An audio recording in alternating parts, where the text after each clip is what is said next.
What's up, YouTube family? I want to talk about my new setup for pressure washing and get your opinion on it. What do you think, man? It's awesome. Especially if you've been following my channel for a minute, you know how it looked in the beginning. But man, the hose reels make a big difference. This is the supply line. This is the pressure line. Buffered tank. 4 gallon a minute machine, 4,000 PSI, 5 gallon gas tank. It's a 15 gallon SH tank. I got a battery over there for my softwash system, which is not on the trailer right now. I got a 18-inch surface cleaner. But I do want to talk about, like, if you're brand new, you don't really understand how to like set up all this stuff. And it's taken me, now it's a year in business now. I finally just got everything set up like this, and I could talk about why you need a buffer tank or why this and why that, but I'll just tell you how the system works and what does it look like when I get to a job. So this might help you visualize a setup you can do for yourself and your business in the future. So when I pull up to a job, first thing you notice is I don't have hose reels on that side. I have hose reels on this side, so when I park at somebody's residence to wash their house, I want to make sure these hose reels are facing the house, because if they're not, it's very difficult to roll up and to like pull the hoses out of the reels. So it's important when you have hose reels that you park in a way where as you reel it off, it's going towards the direction that you're going to be washing. If you don't have hose reels like I didn't have hose reels for the first, I don't know, 6, 7, 8 months of the business. I didn't have any hose reels. I just manually rolled up all these hoses. But anyway, so that's step one, is make sure the hose reels are facing the direction of the house. Now, once I park, I immediately get out of the car. Yes, it's a car, I guess. And this is the supply line, which is a regular 3/4 inch water hose. I will take this, I will reel it out and hook it to the customer's water spigot right there, just like that. And I have this splitter right here is because you can fill a bucket on this side, you know, if you need to.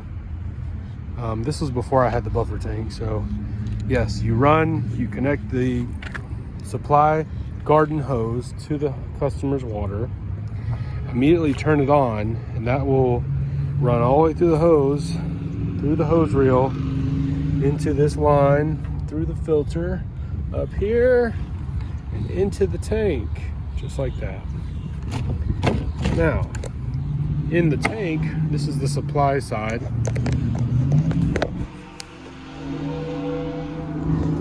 That is a float valve. So essentially, while I'm at a house, I don't want the water to continue to fill the tank like just without stopping, right? Because it could overflow. There's no sense of doing that. So what happens when it hits that valve, it hits that float valve right there, right where those holes are, it'll cut off the water supply. Okay, the water hits a certain level and it pushes that valve up so that it can't fill anymore, and it usually goes like probably about halfway. I don't need the whole tank to be full. But anyway, that's where the water goes into the tank from the supply line that you hook to the customer's house. Then, on this side of the tank, let me move my surface cleaner.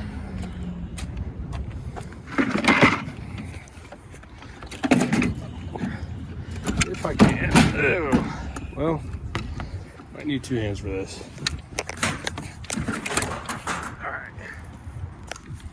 All right, so we move the surface cleaner. Now this is where the water can exit the tank. It can go in 2 directions based off of the valves. These valves are both off, so if I have too much water in the tank and I don't want to haul around a bunch of heavy water, I simply turn this valve and I can dump out whatever water I don't need.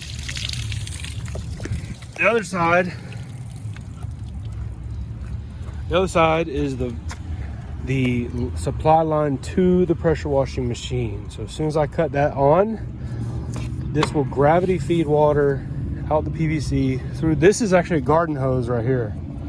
I cut it and just use hose clamps and whatever. But this is a garden hose, and 3/4 inch garden hose. It runs all the way down the trailer, right there, straight into the inlet side of the machine. Runs through the pump, and it comes out here to the pressure line into the pressure reel. And this is where you will have your ball valve like this, and the water comes out right there. So that's essentially the flow of the trailer. And there's many reasons to have a buffer tank other than just having water. But yes, you do use the customer's water at every job. I get that question a lot, but yes, always use the customer's water, always. Anyway, there's other benefits of the buffer tank. I'll definitely share that in another video, probably after this. But yeah, these hose reels are mounted.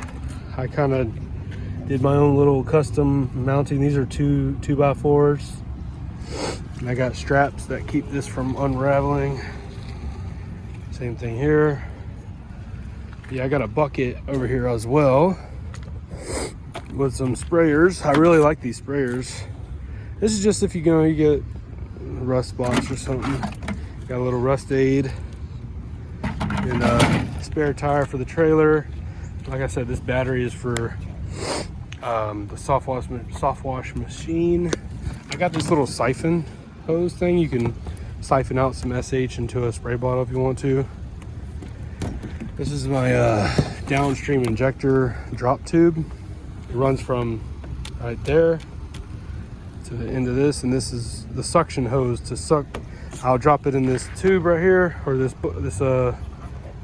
whatever you call it, bucket thing, and tank, and it'll suck out SH so I can spray a house like that. But yeah, that's pretty basic. I mean, if you've been following me for a minute, you know this is a huge upgrade. And let me see. I'm still backlogged on YouTube videos. I'm still working in 2023. I have all these jobs that I recorded and I never posted them. So I'm still working on those, but I wanted to make an updated video. Today is what, March 2nd, 2024. So I got the signs right here. I got these off of I think Vistaprint or something. It was like they were on sale. There's a magnet on this side and that side. I think I got it for like 40 bucks. It was a good deal. So anyway, it's a pretty basic trailer. But I think next video I'll talk about the buffer tank. Anyways, thank you guys for supporting and watching the channel. Hopefully you find some inspiration, or maybe you learn a thing or two like I did. Everything I've done here, all the plumbing and stuff, is stuff I've learned from YouTube. No one's really helped me in real life specifically to do this kind of stuff. I kind of just watch videos and put it together myself and see what works. Anyway, all right guys, see you later.